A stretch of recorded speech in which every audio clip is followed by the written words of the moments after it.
करते हैं अपने डिस्कशन को एंशियंट मध्य देश से।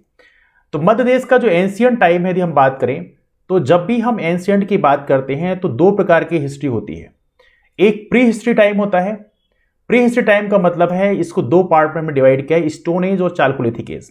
देखिए स्टोन एज को बोलते हैं पाषाण काल। तो प्री हिस्ट्री टाइम में जबकि कोई रिटन रिकॉर्ड्स नहीं होते थे उस समय के टाइम को हम लोगों ने दो पार्ट में डिवाइड किया है, एक है स्टोन एज और दूसरा है चालकोलिथिक एज जिसे बोलते हैं ताम्र पाषाण काल। अब हिंदी में तो बहुत ज़्यादा डिफाइन करने की जरूरत नहीं है, बट इंग्लिश में आप याद रखिए स्टोन एज और चालकोलिथिक एज। चालकोलिथिक एज का मतलब है यहां पे कॉपर का इस्तेमाल हमने स्टोन के साथ करना शुरू किया था। ये काफी रिमार्केबल डेवलपमेंट है, इसीलिए हम कहते हैं कि एक क्वेश्चन भी आपके पीएससी में पूछा आता है कि which is the first metal used by the human civilisation. तो वहां पे आप क्या रिप्लाई करते हैं, वहां पे रिप्लाई करते हैं copper. Copper is the first metal used by the human civilization. Early chalcolithic age की बात करें तो जो हड़प्पन सिविलाइजेशन है, तो हड़प्पन सिविलाइजेशन का जो टाइम पीरियड है वो चालकोलिथिक एज के समकालीन माना जाता है, कंटेम्प्रेरी माना जाता है। तो Harappan civilisation was also kind of chalcolithic civilisation, है ना। और वहां पर कॉपर का इस्तेमाल किया गया। लेकिन कहते हैं जब वैदिक काल की शुरुआत होती है हमारे देश में, व्हेन वी स्टार्टेड द वैदिक पीरियड, तो वैदिक पीरियड के साथ में हमने प्रॉपर तरीके से यहां पर आयरन का इस्तेमाल करना शुरू किया। मतलब ऐसा माना जा रहा है कि आर्यंस जो हैं उनके पास में आयरन की व्यवस्था थी, तो दे केम अप विद आयरन, और इसके चलते वैदिक काल में फिर आयरन की शुरुआत, आयरन का यूज होना स्टार्ट हो गया। आयरन मतलब लोहे की यूज होना स्टार्ट हो गया। तो ये थोड़ी सी आप लोग याद रखेंगे यदि आपसे क्वेश्चन पीएससी पूछा जाता है कि कौन सा मेटल पहली बार ह्यूमन सिविलाइजेशन के द्वारा इस्तेमाल किया गया, तो आप क्या बताएंगे, कौन सा मेटल पहली बार इस्तेमाल किया गया, दैट इज द कॉपर। और चालकोलिथिक एज देखा जाए तो ये वही चीज है, इसको आप लोग याद रखेंगे। ऑलराइट, चलिए नाउ यहां पर जब भी हम प्री हिस्ट्री टाइम की बात करते हैं, प्रागैतिहासिक काल जिसको एज ऑफ नाउ आप बोल सकते हैं, उसका कोई भी रिटन रिकॉर्ड नहीं है। There is no written document. कोई भी जो लैंग्वेज है वो डेवलप जो उस समय हुई देखा जाए तो वो इतना ज्यादा डेवलप जो हुई, कई बार हमने उसको डेसिफर भी नहीं किया। जैसे यदि हम बात करें, यदि आप हड़प्पन सिविलाइजेशन की बात करें तो हड़प्पन सिविलाइजेशन में जो लैंग्वेज इस्तेमाल की गई है उसमें से बहुत सारे पार्ट को हमने अभी तक डेसिफर नहीं कर पाए हैं कि वहां पर उन लोगों ने कौन सी लैंग्वेज का इस्तेमाल किया, actually what they wanted to say, वो चीजें अभी तक हम लोग डेसिफर नहीं कर पाए हैं। तो ये आप लोग याद रखें, प्री हिस्ट्री टाइम में हम लोग स्टोन एज के बारे में पढ़ेंगे और साथ में चालकोलिथिक एज के बारे में पढ़ेंगे। नाउ यहाँ पे क्या इंपॉर्टेंट डेवलपमेंट हुए उसके बारे में जानेंगे, but before then that you have to remember this very important thing that prehistory time is having no written record and there is no language developed. तो लैंग्वेज का डेवलपमेंट बाद में start हुआ, है ना। नाउ यदि हम बात करें प्रोटो हिस्ट्री की बात करें, प्री हिस्ट्री के बाद का अगला टाइम होता है प्रोटो हिस्ट्री। अब प्रोटो हिस्ट्री में देखा जाए तो यहां पे आपको रिटन रिकॉर्ड्स मिलते हैं, और रिटन रिकॉर्ड्स की बात करें तो यहां पे लैंग्वेज जो वहां पर इस्तेमाल की गई वो डेसिफर हम नहीं कर पाए। हालांकि प्रोटो हिस्ट्री में देखा जाए तो देखिए प्री हिस्ट्री में आपका चालकोलिथिक एज है। अब चालकोलिथिक एज का जो स्टार्टिंग टाइम है वहां पर तो हमारे पास ऐसा सिस्टम नहीं था कि हम लोग लैंग्वेज डेवलप करें, लेकिन चालकोलिथिक एज का जो अगला स्टेप है वो दूसरा पार्ट जो है प्रोटो हिस्ट्री में आता है, और इंडस वैली सिविलाइजेशन वही चालकोलिथिक एज का पार्ट है जो कि प्रोटो हिस्ट्री में आता है। तो वहां पर कुछ रिटन रिकॉर्ड्स जरूर मिलते हैं, but we are unable to decipher that language. उस लैंग्वेज को आज भी हम पता नहीं लगा पाए हैं कि what they actually wanted to say. Alright, चलिए अब यहां पे देखते हैं कि यहां पर हमने हिस्टोरिकल पीरियड में इसके बाद का जो टाइम पीरियड है वो है वैदिक पीरियड। वैदिक एज की बात करें जिसको हम लोग ऐसे बोलते हैं कि आर्यंस के आने के बाद में ये शुरुआत होती है वैदिक काल की। और वैदिक काल देखा जाए तो वैदिक काल हड़प्पन सभ्यता के बाद का जो टाइम है उसे वैदिक काल के रूप में जाना जाता है। ठीक है, तो ये एक ब्रीफ है जिसके बारे में आपको क्रोनोलॉजी पता होना चाहिए, जो कई बार क्रोनोलॉजी क्वेश्चन पूछ लेते हैं तो आपको पता होना चाहिए, है ना। चलिए अब पढ़ते हैं प्री हिस्ट्री टाइम की। यदि हम प्री हिस्टोरिक टाइम की बात करें, जिस समय की हमने बोला कि कोई भी लैंग्वेज डेवलप नहीं हुई, वहां पर देखा जाए तो कोई रिटन रिकॉर्ड्स नहीं है, तो उसमें देखें तो उस टाइम को हम बोलते हैं stone age, that is called stone age. इसे हम बोल सकते हैं पाषाण काल। हालांकि I did not to write the Hindi medium, but फिर भी स्टोन एज की बात करें तो इसे बोलते हैं पाषाण काल। तो कई बार इंग्लिश में पाषाण काल लिखा रहता है, पाषाण पीरियड, तो आपको वहां पे कंफ्यूज नहीं होना है। एग्जाम में कई बार, because this is all about MPPSC, तो एमपीपीएससी कई बार हिंदी और इंग्लिश में मिक्स कर देती है, तो वहां पे कंफ्यूज नहीं करना है। नाउ स्टोन एज के हम टाइम पीरियड की बात करें कि स्टोन एज कब से कब तक माना जाएगा, तो पता होना चाहिए जो टाइम पीरियड है ये है 2.5 लाख बीसी से लेके 4000 बीसी तक। देखिए यहां पे आपको पता होना चाहिए जो बीसी है, बीसी का मतलब है क्राइस्ट के पहले, मतलब that is called before Christ. BC का मतलब है बिफोर क्राइस्ट, तो ये तो आप जानते हैं। नाउ एडी का मतलब है आफ्टर क्राइस्ट, हालांकि इसका फुल फॉर्म है anno domini, that's called anno domini, that's called anno domini. तो ये देखा जाए तो आपको पता होना चाहिए कि जो बिफोर क्राइस्ट की बात करें तो ये 2.5 लाख बीसी से लेके 4000 बीसी तक का टाइम पीरियड स्टोन एज में काउंट किया जाता है। और इसको भी हमने, स्टोन एज को भी हमने 3 पार्ट में डिवाइड किया है, ठीक है। और वो 3 पार्ट कौन कौन से हैं? पहला जो पीरियड है उसे बोलते हैं पैलियोलिथिक एज, हिंदी में से बोले तो इसे बोलते हैं पूरा पाषाण काल। मतलब जो स्टोन एज है उसका सबसे अर्लियर जो टाइम पीरियड है उसे पैलियोलिथिक एज बोलते हैं। अब देखा जाए तो पैलियोलिथिक एज में 10,000 बीसी के पहले का जो टाइम पीरियड है उसको हम आमतौर पर पैलियोलिथिक एज में काउंट करते हैं, जिससे आप आमतौर पे हंटर्स एंड गैदरर्स का टाइम बोलते हैं कि वहां पर हमें कोई भी सिविलाइजेशन हमारे पास नहीं था। हम लोग केवल क्या करते थे, जो भी कंदमूल मिल गए उसको हमने खा लिया, जो भी आसपास छोटे छोटे जानवर हैं उसको हमने खा लिया मार के या जो भी है। उस समय तो हमें यह भी नहीं पता था कि जो नॉन वेज है जिसको हम ले रहे हैं उसको हमें उसको पकाना भी है, तो ऐसी भी कोई हमारे पास आइडिया नहीं थी। तो पैलियोलिथिक टाइम जो है वो ऐसा टाइम था जो नॉन सिविलाइज टाइम था, लेकिन धीरे धीरे वक्त के साथ में सिविलाइजेशन हमारे यहां पर स्टार्ट होता है। लोगों ने कुछ नई चीजों को डेवलप किया और वो डेवलपमेंट सोचिए 10,000 बीसी के पहले हम लोग हंटर्स एंड गैदरर्स थे। सिर्फ एक छोटा सा डोमेस्टिकेशन स्टार्ट करना, मतलब जो जानवर हैं उनको डोमेस्टिकेट करने में हमें हजारों साल लग गए। तो कह सकते हैं सिविलाइजेशन की जो शुरुआत है वो काफी धीरे धीरे हुई है, इसीलिए कहते हैं civilisation is very important, that's why you should know about the basic thing about that. तो पैलियोलिथिक एज बिल्कुल स्टार्टिंग का है। फिर उसके बाद होता है मेसोलिथिक टाइम। मेसोलिथिक टाइम की बात करें तो 10,000 बीसी से लेकर 6,000 बीसी तक का टाइम पीरियड मेसोलिथिक बोलते हैं, इसे बोलते हैं मध्य पाषाण काल। तो यहां पे धीरे धीरे हमने कुछ काम स्टार्ट किए, जैसे डोमेस्टिकेशन ऑफ एनिमल्स की स्टार्टिंग किया, हमने एनिमल्स को थोड़ा थोड़ा डोमेस्टिकेट करना शुरू किया, पालतू बनाना शुरू कर दिया। जैसे कुत्ते को हमने पहली बार पालतू बनाया, इसके अलावा और बहुत सारी चीज़ों को हमने पालतू बनाना शुरू किया। इसके अलावा हमने थोड़ा थोड़ा एग्रीकल्चर स्टार्ट किया। एग्रीकल्चर जो हमने स्टार्ट किया तो डोमेस्टिकेशन ऑफ एग्रीकल्चर इतने बड़े स्केल पे तो नहीं किया, लेकिन छोटे छोटे लेवल पे हमने हल्का सा एग्रीकल्चर स्टार्ट कर दिया। तो ये आपको पता होना चाहिए, that is the time of Mesolithic time and the third time is that Neolithic time. Neolithic age की बात करें तो इसे बोलते हैं दैट इज कॉल्ड नवपाषाण काल। इसमें देखा जाए तो यहां पे हमने डोमेस्टिकेशन ऑफ एनिमल्स स्टार्ट किया, एवं डोमेस्टिकेशन ऑफ एग्रीकल्चर हमने स्टार्ट किया, मतलब हमने प्रॉपर एग्रीकल्चर करना स्टार्ट कर दिया। तो ये प्रकार से न्यूलिथिक टाइम में काफी महत्वपूर्ण डेवलपमेंट हमें देखने के लिए मिले।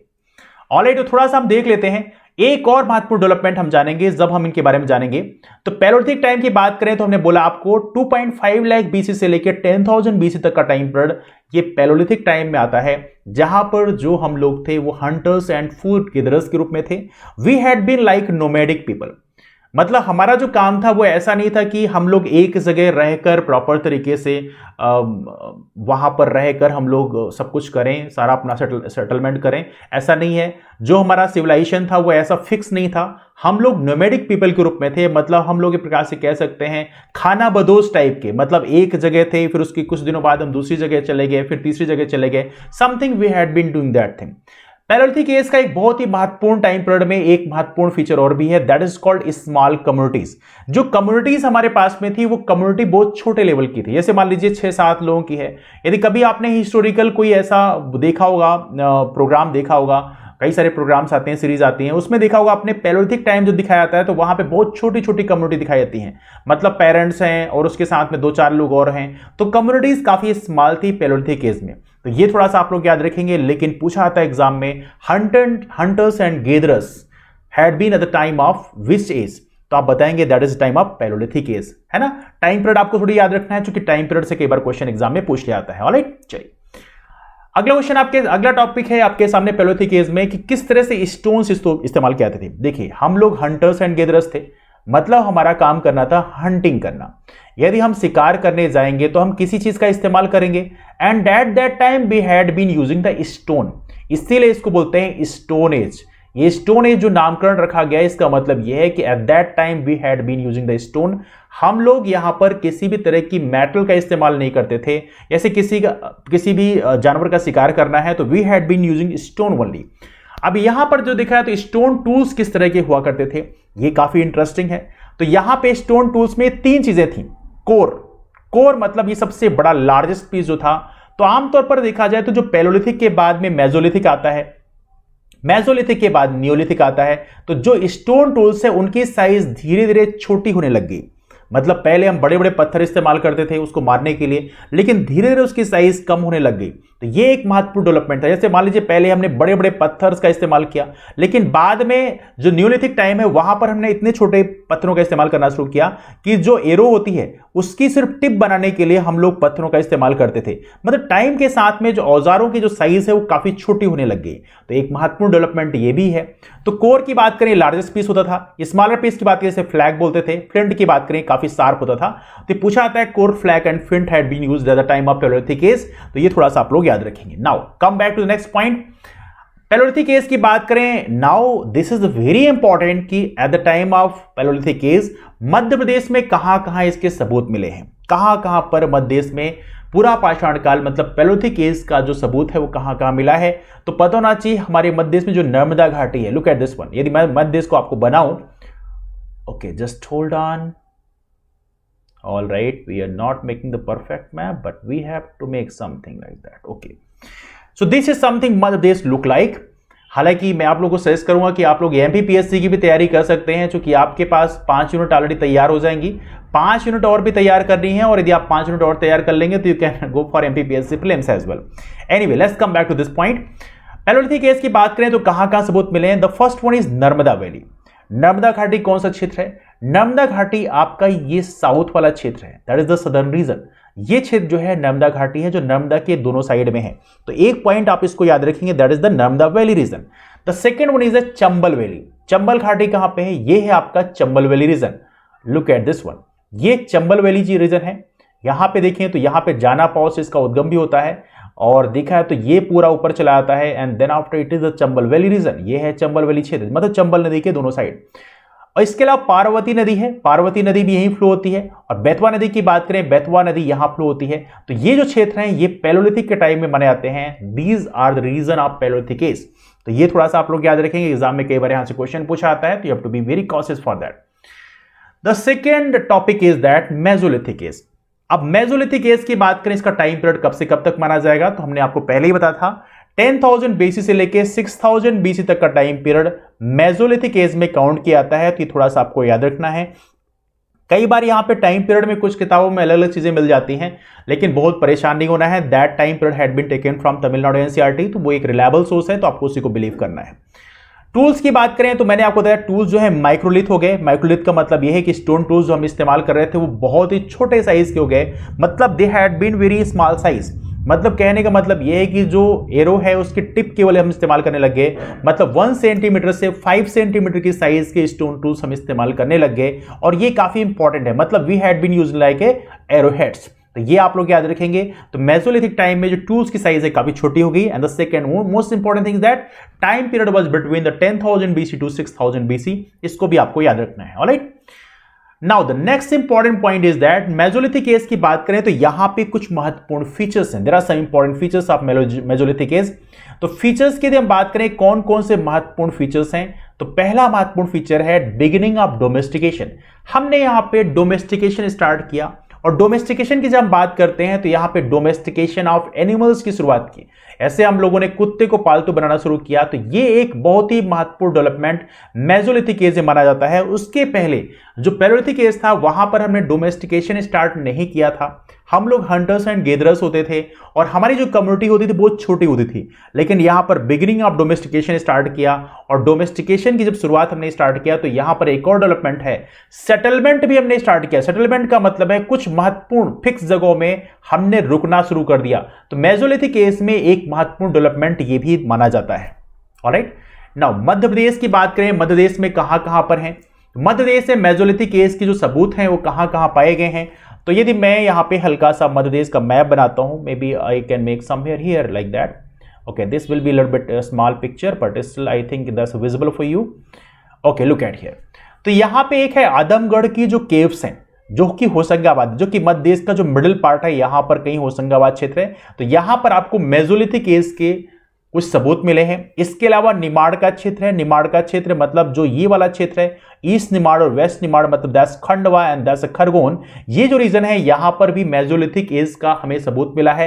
And the third one is Shahdol and Rewa. Shahdol and Rewa की बात करें तो हमारे मध्य देश का जो ईस्टर्न रीजन है मतलब पूर्वी क्षेत्र है, यहां पे शहडोल है और दैट्स रीजन ऑफ रीवा। तो यहां पे बेसिकली हमें मेसोलिथिक एज के सबूत मिले हैं। जहां पर जो पेंटिंग्स होती हैं कई बार वहां पे चीजों को डिपिक्ट किया जाता है, तो वहां पे या तो हमें उस तरह के टूल्स मिल गए, जब हमने कभी खुदाई किया तो जो आर्कियोलॉजिकल सर्वे ऑफ इंडिया होता है उसको कुछ ऐसे सबूत मिल जाते हैं, जैसे वहां पे उस तरह के टूल मिल गए छोटे छोटे, तो उससे पता चल जाता है कि यहाँ पे मेसोलिथिक एज का टाइम पीरियड, यहाँ पे लोगों का सेटलमेंट यहाँ पर था मेसोलिथिक एज के टाइम पीरियड में, है ना। ये थोड़ा सा आप लोग याद रखेंगे। लेकिन इसका जो महत्वपूर्ण फीचर क्या है, डोमेस्टिकेशन ऑफ एनिमल्स स्टार्ट हो गया और ये एक महत्वपूर्ण डेवलपमेंट मेसोलिथिक एज का माना जाता है। यदि मध्य देश की महत्वपूर्ण साइट की बात करें, that's Adamgarh, that's region of Hoshangabad and Nimar, Shahdol and Rewa. Alright, and the third most important is that neolithic age. Neolithic age की बात करें तो कौन सा टाइम पीरियड न्यूलिथिक एज में आएगा, तो टाइम पीरियड आपको याद रखना है that's between 6000 BC to 4000 BC। ये टाइम पीरियड आपको जरूर याद रखना है। तो पैलोलिथिक की बात करें तो 10,000 BC से पहले का जो टाइम है that is the palaeolithic age. इसके बाद 10,000 BC से 6000 BC तक का जो टाइम पीरियड है that is of mesolithic age and 6000 BC to 4000 BC that is the time period of neolithic age. इसके बारे में आपको जरूर याद रखना है, that's a very very important thing. Now neolithic age की बात करें तो यहां पर हमने डोमेस्टिकेशन ऑफ एनिमल तो मेसोलिथिक में ही स्टार्ट कर दिया था। नाउ यहां पे डोमेस्टिकेशन ऑफ एनिमल तो हमारा एक नए लेवल पे पहुंच गया, मतलब डोमेस्टिकेशन हमने एनिमल का स्टार्ट किया। लेकिन now we have started domestication of agriculture as well, मतलब हमने एग्रीकल्चर को भी डोमेस्टिकेट करना शुरू कर दिया। एंड नाउ हमने कुछ क्रॉप्स को कल्टीवेट करना शुरू किया, likewise rice we use to cultivate not rice, हम राइस को कल्टीवेट नहीं करते, मतलब राइस तो एंड प्रोडक्ट है, वी कल्टीवेट द पैडी, मतलब हम लोग धान को कल्टीवेट करते हैं, राइस को कल्टीवेट कैसे करेंगे, how do we will cultivate the rice. तो हम लोग धान को यहाँ पे कल्टीवेट करना शुरू कर दिए, व्हीट को कल्टीवेट करना शुरू कर दिए, बार्ली है।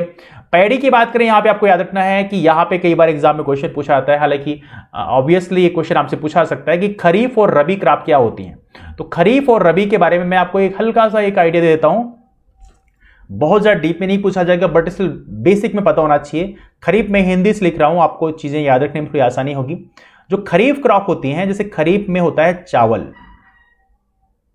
देखिए चावल और गेहूं जो मेन क्रॉप होते हैं, जहां पे हम खरीफ और रबी में डिफरेंशिएशन करते हैं। जैसे एज ऑफ नो कौन सी फसल उगाई जा रही है, इस समय गेहूं का टाइम है, ठीक है, और जब बारिश का टाइम था उस समय चावल का टाइम था। तो खरीफ की बात करें तो ये देखा जाए तो ये चावल है, खरीफ में 3 लीटर है, चावल पे भी 3 लीटर है। तो आप इस तरह से याद रखना, सिर्फ चावल और गेहूं में ही डिफरेंशिएट याद रखना। आपसे बहुत ज्यादा क्वेश्चन नहीं पूछा जाएगा, बस इतना पूछा जा सकता है what kind of crop is the rice, है ना। तो आप याद रखेंगे that is a kharif crop, but kharif में 3 लीटर है, चावल में 3 लीटर है। इसके अलावा रबी की बात करें, रबी है तो गेहूं है, गेहूं में 2 लीटर है तो रबी में 2 लीटर है। गेहूं के अलावा चना है, चना भी एक रबी क्रॉप है ना। तो ये थोड़ा सा आपको याद रखना है कि खरीफ चावल है, रबी गेहूं है। Alright, I am sure you will remember this one because ये काफी इंपॉर्टेंट चीज है। नाउ इसके अलावा हमने राइस है, व्हीट है, बार्ली है, ये सभी के सबूत मिले, मतलब हमने न्यूलिथिक एज में डोमेस्टिकेशन ऑफ एग्रीकल्चर स्टार्ट किया, जो एक बहुत ही महत्वपूर्ण डेवलपमेंट माना जाता है। नाउ एनिमल्स की बात करें तो एनिमल्स को कौन कौन से एनिमल्स को तब तक हमने डोमेस्टिकेट कर लिया था, जिसमें सीप है, भेड़ है, गोट मतलब बकरी है, इन सभी का डोमेस्टिकेशन हमने उस समय स्टार्ट कर दिया था। ये न्यूलिथिक एज का एक बहुत ही महत्वपूर्ण डेवलपमेंट है कि हमें डोमेस्टिकेशन ऑफ एनिमल तो मेसोलिथिक में ही स्टार्ट किया था, बट न्यूलिथिक में हमने डोमेस्टिकेशन ऑफ एग्रीकल्चर भी स्टार्ट किया, and that was a remarkable development for our civilisation. Alright, now let's go for the next one. Neolithic age में एक और महत्वपूर्ण चीज है जो हमें देखने के लिए मिलता है। देखिए मेसोलिथिक एज तक में हमने ये डिफरेंशिएट नहीं कर पाए कि मेल और फीमेल का अलग अलग वर्क होना चाहिए, लेकिन न्यूलिथिक एज में हमने डिवीजन ऑफ वर्क स्टार्ट किया on the basis of sex.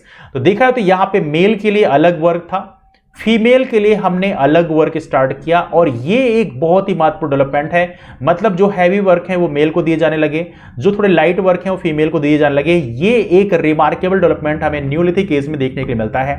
अब देखा जाए तो यहां पर कुछ और चीजें हैं। न्यूलिथिक एज में इवनली पॉटरी भी स्टार्ट हो गई, मतलब जो आप घड़े बनाते हैं तो घड़े बनाने का सिस्टम भी स्टार्ट हुआ। कॉटन, वूल, ये सारी चीजें, मतलब हमने प्रॉपर तरीके से क्लोथिंग सिस्टम स्टार्ट कर दिया। मतलब पहले तो कंद मूल फल हम खाते थे और पहनते भी कुछ ऐसे ही थे, कुछ पहन लेते थे, चूंकि ठंडी हमें लगती थी, we had been also feeling the cold, तो उसके लिए हम लोग प्रॉपर तरीके से कुछ छाल वगैरह पहन लेते थे। लेकिन न्यूलिथिक एज की बात करें तो यहाँ पे कॉटन और वूल का डेवलपमेंट भी स्टार्ट हुआ, तो हमें प्रॉपर तरीके से क्लॉथिंग पैटर्न यहाँ पे डेवलपमेंट देखने के लिए मिलता है। नाउ एक क्वेश्चन कई बार पूछा आता है, हालांकि कभी जब ज्योग्राफी पढ़ेंगे तो वहां पे हम लोग जानेंगे, लेकिन जो कोल्ड है या जो वार्म टेम्परेचर होता है, हॉट होता है, ये टेम्परेचर क्यों धरती में बदलता है, ये पता होना चाहिए आप लोगों को। It is because of one of the very important reason कि हमारी जो अर्थ है वो अपनी एक्सिस में थोड़ी टिल्टेड है। जैसे यहां पर अपनी एक्सिस जो है 23.5 डिग्री ये टिल्टेड है, and because of that thing हमारी धरती में ठंडी और गर्मी, बरसात, मौसम का जो बदलाव होता है ये देखने को मिलता है। And that is one of the reason कि हमारी धरती में जीवन संभव है। जीवन संभव होने के लिए ये टेम्परेचर का जो चेंज होना, मतलब जो डिफरेंट क्लाइमेट, डिफरेंट आपको सीजन जो देखने के लिए मिलते हैं, and because of that thing हमारे धरती में सेटलमेंट पॉसिबल है, ह्यूमन का जो एग्जिस्टेंस वो पॉसिबल है, लाइफ पॉसिबल है, that is one reason. Evenly जो मार्स है, मार्स की बात करें तो मार्स में ही बोल रहे हैं जीवन संभव हो सकता है मंगल में, बिकॉज मार्स की भी एक बहुत बड़ा फीचर है कि मार्स भी अपनी एक्सिस में टिल्टेड है 25 डिग्री में, and because of that thing Mars में भी जो ठंडी गर्मी बारिश से देखने के लिए मिलती है, तो ये भी काफी महत्वपूर्ण फीचर है। हालांकि ज्योग्राफी में हम लोग इस चीज को डिस्कस करेंगे, लेकिन as of now we are not discussing that point. Basic चीज आप याद रखना कि धरती में जीवन संभव इसलिए है क्योंकि यहां पर धरती अपनी एक्सिस से 23.5 डिग्री झुकी हुई है, and because of that thing यहां पर ठंडी, बारिश, गर्मी, ये सारी चीजें देखने के लिए मिलती है। Anyway, let's come back to this very important point. We are discussing about the neolithic age. तो न्यूलिथिक एज में हमने डिवीजन ऑफ वर्क स्टार्ट किया on the basis of sex, and the second important thing is that pottery है, cotton wool, इन सभी चीजों का production हमने स्टार्ट किया। Now the next very important point neolithic age में कि हमारा लोकेशन कौन सा है। तो एक तो आपका एरन है जो कि सागर के आसपास में है। यदि मैं आपको हल्का सा मैप बनाऊं, okay, this map is not that good, यहां पे ये हल्का सा ये खींचना चाहिए ऊपर। एनीवे, तो सागर का लोकेशन मतलब ये रीजन है, जबलपुर का रीजन है, दमोह का क्षेत्र है, ये सारे जो रीजन है यहां पर बेसिकली न्यूलिथिक एज देखने के लिए मिलती है। मतलब एक तो आपका बुंदेलखंड का क्षेत्र हो गया और यहीं पे लगा हुआ जबलपुर का क्षेत्र है, तो यहां पे बेसिकली हमें न्यूलिथिक एज से कुछ सबूत मिले हैं, ये थोड़ा सा आप लोग याद रखेंगे। Now let's go to the next very important point, that's chalcolithic age. तो अभी तक हम लोगों ने palaeolithic age, mesolithic age, neolithic age के बारे में पढ़ा, that is called stone age. Stone age के 3 महत्वपूर्ण पीरियड हैं, उनका टाइम पीरियड आपको याद रखना है, और जो महत्वपूर्ण डेवलपमेंट वहां पे हुए उनके जो महत्वपूर्ण फीचर्स हैं वो आपको याद रखने हैं। Now let's go to chalcolithic age. Chalcolithic age की बात करें, इसका जो टाइम पीरियड है वो 4000 बीसी से लेकर 1200 बीसी तक काउंट किया जाता है। एक तो ये आपको याद रखना है। और चालकोलिथिक, चालको मतलब कॉपर हो गया और लिथिक मतलब स्टोन हो गया। तो यहां पे स्टोन और कॉपर दोनों ही इस्तेमाल किए गए, इसीलिए आपसे क्वेश्चन पूछा जाता है which the first metal used by human civilisation. तो आप क्या बताएंगे? Copper is the first metal used by human civilisation. ये चीज बहुत इंपॉर्टेंट है, ये अक्सर पूछा आता है एग्जाम में, तो you have to remember this very important fact. Now chalcolithic age में कुछ महत्वपूर्ण डेवलपमेंट क्या हुए जरा उसके बारे में देख लेते हैं। लेकिन बिफोर देन दैट, मध्य प्रदेश में कौन कौन सी लोकेशन है? तो मध्य प्रदेश में लोकेशन की बात करें तो कुछ चीजें ऐसी हैं जो कॉमन है। जैसे नर्मदा वैली की बात करें तो यहाँ पे पैलोलिथिक एज के सबूत मिले हैं, लेकिन यहाँ पे चालकोलिथिक एज के सबूत भी मिले हैं। तो नर्मदा घाटी कौन सी है? नीचे वाली जो रीजन है, चंबल रीजन है, चंबल वैली ये रीजन है। इसके अलावा यहाँ पे बेतवा वैली है, तो बेतवा वैली का ये क्षेत्र है जो कि रायसेन से बेतवा नदी का उद्गम होता है। Betwa originates from the Raisen. इसके अलावा जबलपुर का बालाघाट रीजन है, यहाँ भी मिलता है। कायथा, महेश्वर जो आपका निमाड़ रीजन है, एरन है, नागदा है, नवदाटोली, इन क्षेत्रों में बेसिकली चालकोलिथिक एज के सबूत मिले हैं। लेकिन रफली आपको नर्मदा वैली, चंबल वैली और बेतवा वैली के बारे में थोड़ी याद रखना है, because sometime they ask question from here.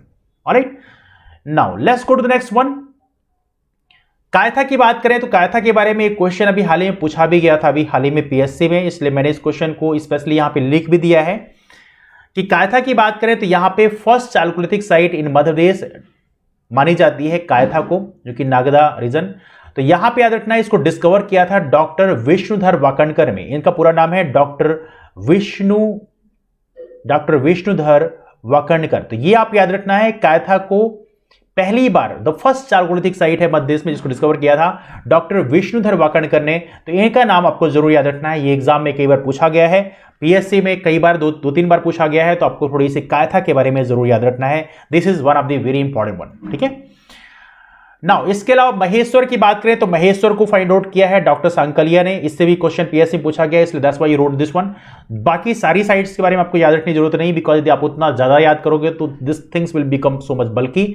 Doctor Sankalia और वाकणकर साहब का नाम काफी इंपॉर्टेंट है मध्य देश में एज ए आर्कियोलॉजिकल सर्वे के रूप में, इसलिए इनका नाम आपको जरूर याद रखना है। नावदटोली की बात करें तो ये भी दोनों साइट्स जो है डॉक्टर सांकलिया के द्वारा फाइंड आउट की गई हैं, तो इनके बारे में एटलीस्ट आपको पता होना चाहिए। नाउ मध्य प्रदेश में एक ऐसी साइट है जहां पे पैलोलिथिक एज, मेसोलिथिक एज और न्यूलिथिक एज तीनों के सबूत मिले हैं, and that is Bhimbetka caves. Bhimbetka की जो गुफाएं हैं ये काफी इंपॉर्टेंट है, तो थोड़ी सी भीमबेटका के बारे में पढ़ते हैं। Let's study about the Bhimbetka now. Okay, look at this one. Bhimbetka की गुफाओं की बात करें तो यहां पे एक महत्वपूर्ण चीज आपको याद रखना है, the most important thing is that किसकी खोज किया था वीएस वाकणकर साहब ने, मतलब दैट्स विष्णुधर वाकणकर। तो एक तो ये चीज आपको याद रखना है, ये सबसे इंपॉर्टेंट है। दूसरी बात ये है कि 1957-58 में इसकी खोज की थी। भीमबेटका केव्स को आपको स्पेशल अटेंशन देते हुए पढ़ना है, बिकॉज 2003 में इसको वर्ल्ड हेरिटेज साइट डिक्लेयर किया गया है। वर्ल्ड हेरिटेज साइट डिक्लेयर करने का काम करता है UNESCO, United Nations Educational Scientific Cultural Organization. हालांकि फुल फॉर्म आपको याद रखने की कतई जरूरत नहीं है, बट यस इसका हेडक्वार्टर जो है पेरिस में है, ये आपको जरूर थोड़ी सी याद रखना है, because some time they ask question from here as well. Now Bhimbetka की बात करें, ये कहां पर है, ये पड़ेगा आपके रायसेन में। हालांकि रायसेन में एक महत्वपूर्ण प्लेस और भी है, दैट इज सांची। सांची का जो स्तूप है ये कहां पर है, ये भी आपके रायसेन में है, तो ये भी थोड़ी सी लोकेशन आपको याद रखना है, because Sanchi is also a world heritage site, जिसको 1989 में 1989 में इसको वर्ल्ड हेरिटेज साइट के रूप में डिक्लेयर किया गया था, तो इसके बारे में भी आपको थोड़ी पता होना चाहिए। नाउ थीम ऑफ पेंटिंग की बात करें तो यहां पे human, animal, hunting, horse riding, इन सभी चीजों की पेंटिंग यहां पे देखने के लिए मिलती है। उससे हमने कई सारी चीजें को फाइंड आउट किया, कई सारी चीजों को हमने एक प्रकार से कह सकते हैं एनालिसिस करके हमने फाइंड आउट किया कि इसकी पॉसिबिलिटी ये हो सकती है। तो जरा जानते हैं हमने क्या क्या एनालिसिस किया है। पहली बात तो भीमबेटका में जो painting of dancing and hunting है, तो देखिए यहां पर जो पैलोलिथिक एज है, यहां पर जो बहुत सारे कलर्स नहीं देखने के लिए मिलते थे। आमतौर पर पैलोलिथिक टाइम में, मतलब पूरा पाषाण काल में, जो कि स्टोन एज का सबसे अर्लीस्ट टाइम पीरियड है, उसके यदि हम बात करें तो वहां पर आमतौर पर ग्रीन और रेड कलर ही आपको देखने के लिए मिलते थे। तो यहां पे जो पेंटिंग ऑफ डांसिंग है, सॉरी दैट्स कॉल्ड डैसिंग लिखा है यहां पे, let me correct this one, just 1 second. Okay, dancing, okay alright. तो पेंटिंग ऑफ डांसिंग जो है इसको ग्रीन कलर से पेंट किया गया है, और जो हंटिंग है इसको रेड कलर से पेंट किया गया है। मतलब कि एक प्रकार से वहां पर जो इमोशंस हैं उसको भी एक प्रकार से बहुत वेरी इंटरेस्टिंग है कि ग्रीन कलर जो है हम जो देखते हैं ये एक सौम्यता, मतलब शांति का प्रतीक एक प्रकार से महसूस कर सकते हैं। तो उसको डांसिंग को हमने ग्रीन कलर से दिखाया है। हंटिंग जो है, जो कि एक इससे ब्लड ऑब्वियस बात है फ्लो होता है, तो उसको हमने रेड कलर से दिखाया। तो मतलब उस समय के जो लोग हैं उनको भी इतना कॉमन सेंस था कि पेंटिंग में कौन सी चीज को बनाने के लिए कौन से कलर का इस्तेमाल करना चाहिए, और ये काफी इंपॉर्टेंट है। एनिमल्स की बात करें तो यहां पर याद रखना है कि जो पैलोलिथिक टाइम है जिसमें स्पेशली भीमबेटका में किस तरह के एनिमल्स को डिपिक्ट किया गया है, पेंटिंग किया गया है, वॉल में प्रॉपर उनकी पेंटिंग देखने के लिए आपको मिलती है। अब पेंटिंग में ऐसी परफेक्ट पेंटिंग नहीं है कि प्रॉपर टाइगर का प्रॉपर एक एक फेस बनाया गया हो, जनरली लाइन के फॉर्म में रहता है, तो बहुत परफेक्ट लाइनिंग नहीं थी, मतलब बट यू कैन डिपिक्ट, यदि आप उसको देखेंगे तो you feel something like that कि हाँ ये टाइगर है। तो यहां पे टाइगर है, एलिफेंट है और राइनो। राइनो का मतलब है एक सींग वाला गैंडा। इन तीनों के एनिमल्स, ये जो 3 एनिमल्स हैं, इनकी पेंटिंग हमें मिली है कहां से, भीमबेटका में। और जो यहां पे कलर इस्तेमाल किए गए हैं ग्रीन और रेड कलर डांसिंग और हंटिंग के लिए, उस ये सबूत है कि पैलोलिथिक टाइम पीरियड को ये डिपिक्ट करते हैं। तो ये थोड़ा सा आप लोग याद रखें, this the one of the very important thing.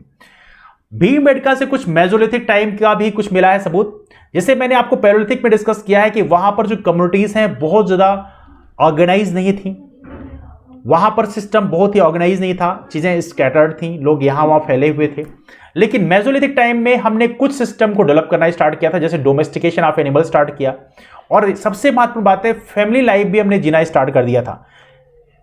Mesolithic time का एक बहुत ही महत्वपूर्ण एक कह सकते हैं एक फीचर है, तो पेंटिंग जो मिली वहां पर फैमिली लाइफ भी डिपिक्ट की गई है। मतलब कुछ फैमिली, अब फैमिली लाइफ कैसे आपको पता चलेगा कि यहां पे मेल को बनाया गया हो, फिर फीमेल का भी डिपिक्शन किया गया हो, जैसे फीमेल के कुछ महत्वपूर्ण पार्ट्स को दिखाए गए हों, इसके बाद छोटे छोटे बच्चों को दिखाया गया हो, तो इससे पता चलता है कि फैमिली लाइफ को यहां पर डिपिक्ट किया गया है। तो इस तरह की पेंटिंग हमें मेसोलिथिक टाइम पीरियड की याद दिलाती है, तो याद रखना ये काफी इंपॉर्टेंट है। लेकिन पैलियोलिथिक टाइम पीरियड में जो पेंटिंग बनाएगी वो बड़ी बड़ी पेंटिंग बनाएगी, लेकिन मेसोलिथिक टाइम में हमने छोटी छोटी पेंटिंग बनाना शुरू किया, तो ये भी इसका एक महत्वपूर्ण पॉइंट है। और हैंड प्रिंट्स भी यहां पे हमें देखने के लिए मिलते हैं। तो मेसोलिथिक टाइम का ये भीमबेटका में एक महत्वपूर्ण सबूत है जो दिखाता है कि भीमबेटका का जो सेटलमेंट है, भीमबेटका में जो सेटलमेंट था वो मेसोलिथिक टाइम पीरियड में भी था। Now the third important thing is that Bhimbetka से हमें चालकोलिथिक एज का भी टाइम पीरियड मिलता है। चालकोलिथिक की बात करें तो यहां पे बहुत सारे कलर्स का इस्तेमाल किया गया, व्हाइट है, रेड कलर है, और बहुत सारे लाइमस्टोन के लिए लाइमस्टोन का इस्तेमाल करके जो चूने का पत्थर है उसको व्हाइट कलर के लिए इस्तेमाल किया गया। रेड कलर की बात करें तो हेमेटाइट का इस्तेमाल किया गया, गेरू कलर इस्तेमाल किया गया, तो ऐसी बहुत सारे, ग्रीन कलर इस्तेमाल किया चालकटनी स्टोन को लेके, तो ऐसी बहुत सारे कलर्स का इस्तेमाल हमने चालकोलिथिक टाइम पीरियड में किया है। तो भीमबेटका में ये शो करता है कि चूंकि बहुत सारे कलर तब तक डेवलप हो गए थे, तो ये शो करता है कि यस भीमबेटका में चालकोलिथिक टाइम पीरियड में सेटलमेंट था। ऑलराइट, तो ये रहा बेसिकली भीमबेटका के बारे में। अब चलते हैं, ये तो रहा अपने एंशिएंट में जो स्टोन एज है और चालकोलिथिक एज के बारे में पढ़ाई की। अब इसके बाद देखा जाए तो उस टाइम पीरियड के बारे में, हड़प्पन सिविलाइजेशन के टाइम की बात करें, उसके बाद देखिए हड़प्पन सिविलाइजेशन में या मोहनजोदड़ो की बात करें तो मध्य प्रदेश के कॉन्टेक्स्ट से पढ़ने की आपको जरूरत है नहीं, क्योंकि आपके सिलेबस में मैं आपको पढ़ा सकता था हड़प्पन सिविलाइजेशन और मोहनजोदड़ो, लेकिन हड़प्पन सिविलाइजेशन और मोहनजोदड़ो ये जो सिविलाइजेशन है ये आपके सिलेबस में नहीं है। बस हाँ, पैलियोलिथिक, मेसोलिथिक और नियोलिथिक का जो सबूत मिला है वो जरूर आपके सिलेबस में है कि कहां पे क्या कैसे है, लेकिन हड़प्पन सिविलाइजेशन ये एंशिएंट हिस्ट्री का पार्ट है, मतलब दैट्स हिस्ट्री ऑफ इंडिया। तो हड़प्पन सिविलाइजेशन और कौन कौन सी साइट कहां पे थी ये चीजें आपको जानने की जरूरत नहीं है, इसलिए इस टॉपिक को हम डिस्कस नहीं करते। ऑलराइट, नाउ इसके बाद हम चलते हैं, हड़प्पन सिविलाइजेशन के बाद वैदिक काल है। वैदिक काल के बारे में स्पेशल अटेंशन देने की जरूरत नहीं है। हाँ, महाजनपद पीरियड जो है ये जरूर आपके लिए इंपॉर्टेंट है, और महाजनपद पीरियड से आपसे क्वेश्चन एग्जाम में पूछे जा सकते हैं। ऑलराइट, आपके पास यदि कोई डाउट्स होंगे तो आप लोग कमेंट करके पूछते भी चलेंगे, आई एम श्योर कि you will ask the question. चलिए, महाजनपद पीरियड की बात करें तो यहां पर 16 महाजनपद का जिक्र मिलता है, और 16 महाजनपद, ये 16 के 16 महाजनपद काफी इंपॉर्टेंट है। 16 महाजनपदों के बारे में आपको यहां पर जानने की जरूरत नहीं है। हाँ, महाजनपद पीरियड की बात करें तो 600 BC के आसपास का टाइम पीरियड महाजनपद काल के रूप में जाना जाता है, that's time of Mahajanapada period. Now 16 Mahajanapada का डिस्कशन जो है, एक बौद्धिस्ट टेक्स्ट है, इसका नाम है अंगुत्तर निकाय, वहां पे इसको डिस्कस किया गया है। तो एक ये चीज आपको याद रखनी है, that's a very important thing. Many time that question had been asked in examination कि in which text 16 Mahajanapada had been discussed.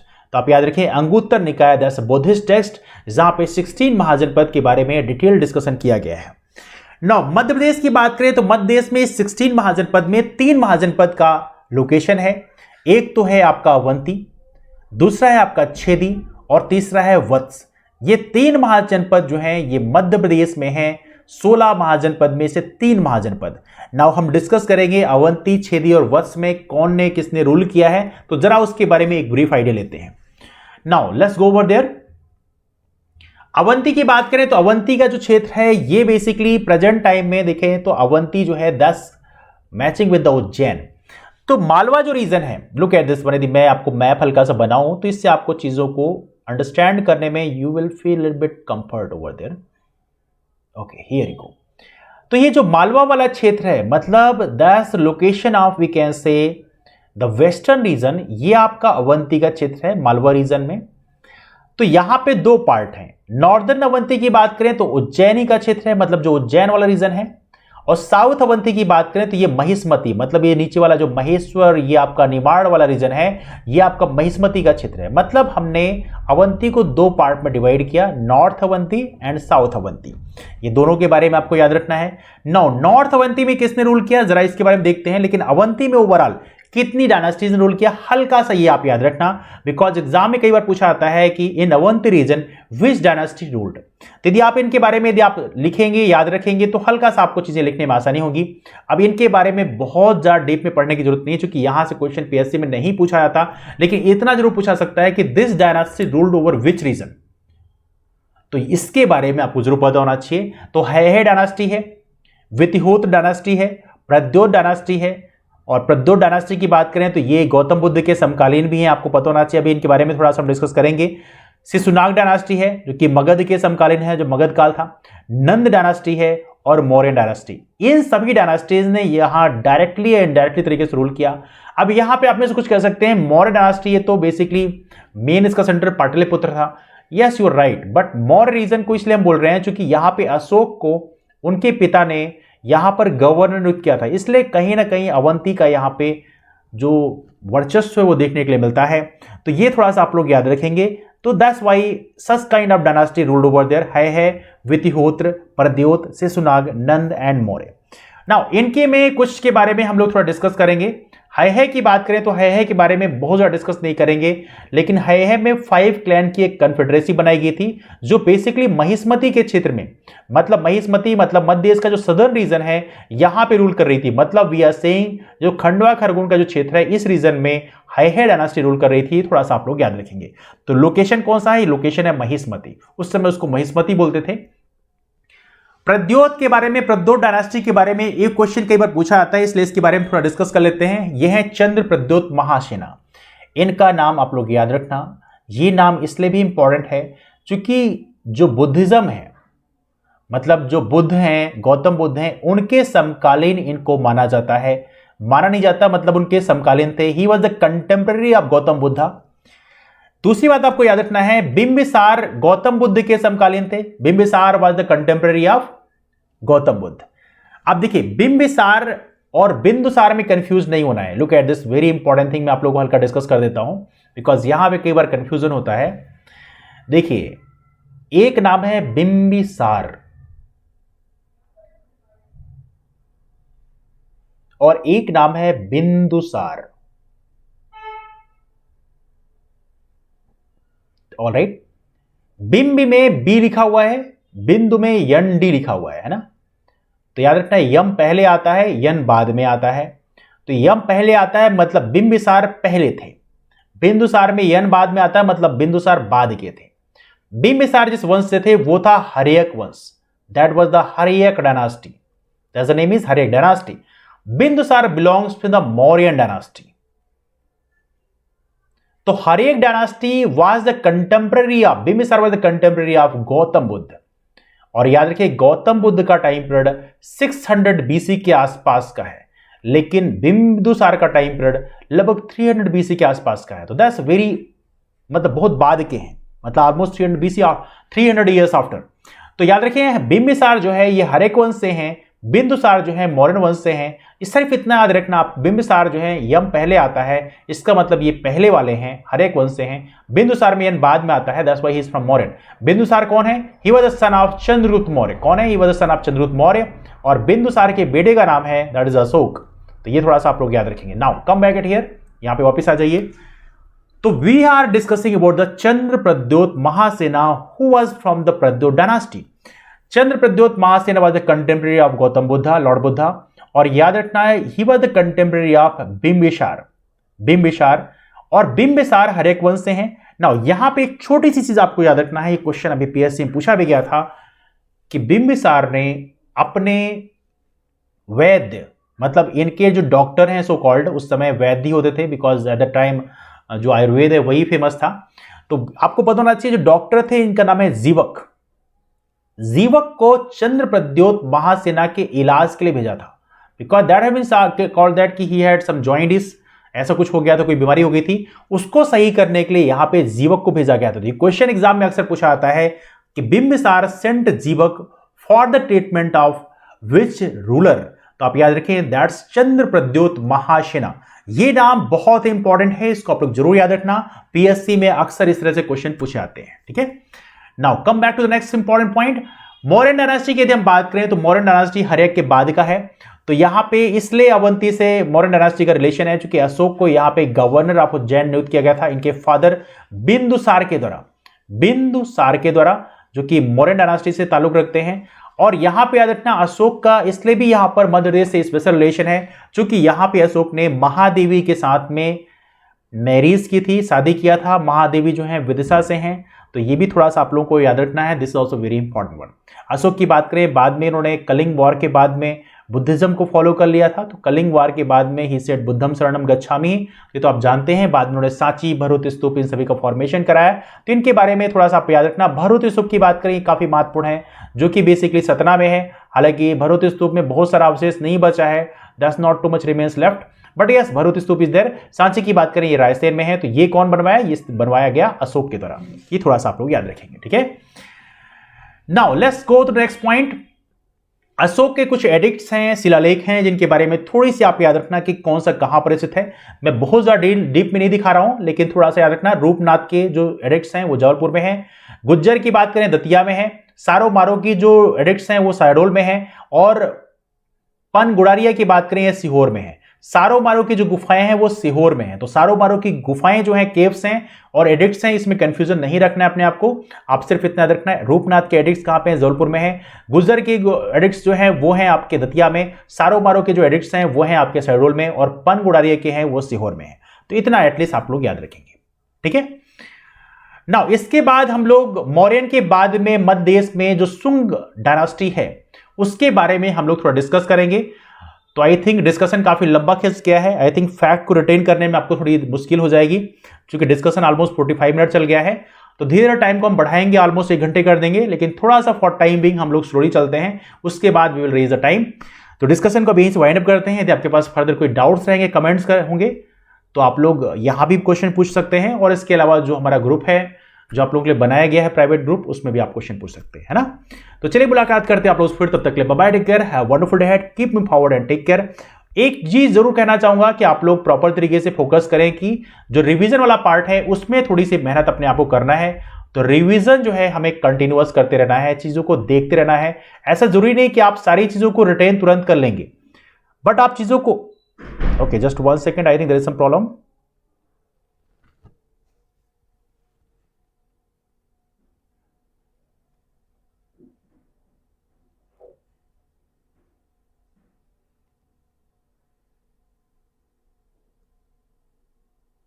Okay now we are having the visuals.